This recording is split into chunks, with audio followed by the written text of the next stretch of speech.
Welcome to New Gameplay. Today I'm Kyle Hilliard here with Charles Harte. What's up, Charles? Nothing much. I'm excited to see Disney Speedstorm. What a name. Yeah, I had Disney Speedstorm. I mean, it's a good name. It's a game. I don't know. Are they allowed to put the word cart in there? I'm not sure. I think carts exist outside of Mario. That's true. Yeah. So yeah, Disney Speedstorm. We've already summoned the name Mario. Comparisons are going to be drawn. This is a kart racer.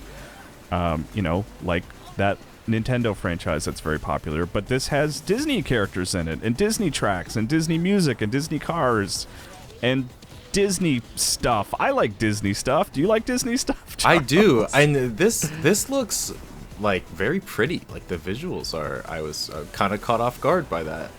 Yeah, I'm playing on PC here for the purpose of capture, and what I'm doing here actually is, like, I was doing the normal races, and I was playing as Mickey, which is, like, your starter character. Mm-hmm. And then this was like, hey, we're going to let you play as a high-level character for one race for Mulan. Or as Mulan, rather. So, like, I have some boosted stats and stuff. And if that all sounds kind of strange for a kart racer, it might not surprise you to learn that the game is going to be free-to-play. It's a free-to-play kart racer. So there's currencies and opportunities to try different things and level up, which, we'll see how all that goes in the final release. But playing it at a base level, I was pretty impressed. It feels, it's a pretty solid feeling kart racer. Like, the drifting feels good, which is always tricky, Yeah, definitely. And you use items and stuff like that, and you gain boost by drifting. It's got a lot of the things that are going to be familiar to you with a kart racer, and they feel pretty good at this point from what I've played, which is probably like, I don't know, 6 or 7 races or something like that. I have a question about, you said higher level character. Do the characters have levels? Yes, I don't know all the minutia of the stats, but yeah, like, you level up your character, and then that lets you sort of increase little elements of your cart and things like that. They don't seem substantial, right? They're like, you're never going to be able to just sort of like blast your way to first by having this crazy overpowered car, I would assume. Mm-hmm. That's my giving them the benefit of the doubt kind of scenario, Mm-hmm. But it did have, like, you should probably be this level to take on this race, and that kind of thing, But it's tough to say how much that will affect, race to race. Because I think, the core idea of just, like, drifting behind people and using items and that kind of thing, that's what's gonna win you the race. And in fact, here, Charles, we're actually going to jump to another race where I will be playing as Mickey, if I remember correctly. Okay, so, I finished that race. There were little, it passed by quickly, but there were actually little achievements that it wanted you to get in each race, like use a boost 3 times and, use an item this many times, which is, different for every race. And they're usually things you're doing anyway. Like, at the couple of races I played, I just did them just by normal racing. I didn't really have to go out of my way to do anything. Mm-hmm. And this is the stuff that's a little scary, right? It's like collection level. I'm like leveling up collection levels, and like, I saw character racer shards. Yeah, that's I don't know. Like, we'll see how that goes, right? Mm-hmm. I'm always kind of scared of that stuff when it comes to free to play, but it all kind of remains to be seen, right? Mm-hmm. If it's going to be really overbearing or if it's going to be reasonable. My hope, Charles, this might surprise you, my hope is it's reasonable, especially especially for a game geared towards kids, pushed towards younger players, for sure. Did you have any notable like difference between playing as different characters? Like, does Mickey feel different from Mulan? A little bit, yeah. Like, they have like classes, right?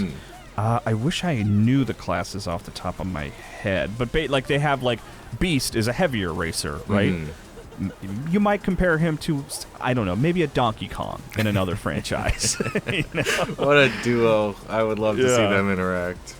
And then the smaller one, there are some that are speed focused and some that are like combat focused, and it wasn't like significantly different, right? Mm-hmm. I didn't feel a massive difference or anything, but I'm sure when you get into the higher levels of play, that'll be more apparent. I've always been like someone who just prioritizes like speed over everything. I don't like playing as the heavy kart racers in other kart racers myself. Right.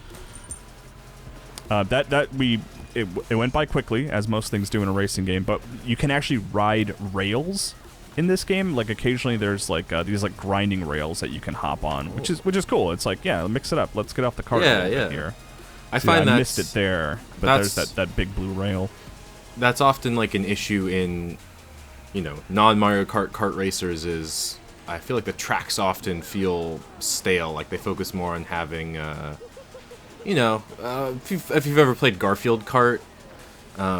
Can't say I've played that one. Well, I don't recommend it. One of the reasons being the tracks are very stale. The attraction is that you can play as Garfield characters, not that this would be a game that they put a lot of thought into, like the mechanics of. And this one feels like there's a lot more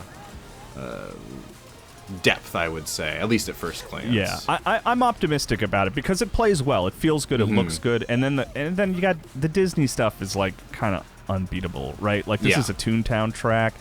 I don't know how much you're hearing the soundtrack, but it's like the Mickey Mouse Club theme, but like techno. Oh, I was not paying attention, but that's... Yeah, maybe I can even lift the audio a little bit up, but it's like that kind of stuff is fun. You know, Dreamlight Valley had the same... we're going to take advantage of our players' nostalgia trick, where it's like you just hear little bits of music that you just love from Disney movies and stuff. Turns out they're really good at making music, and they're able to use that here, which is nice. So, but I mean, free to play is scary, right? Yeah. Like it has the potential to be exploitive, but that being said, the game's not out yet. I'm gonna not pass judgment on that quite yet. But the racing feels good, and I think I like the look of the game too. So those two things it already has going for it. So I'm happy about that. But yeah, that's Disney Speedstorm, which is coming to just about every platform on April 18th. Charles, thanks for hanging out.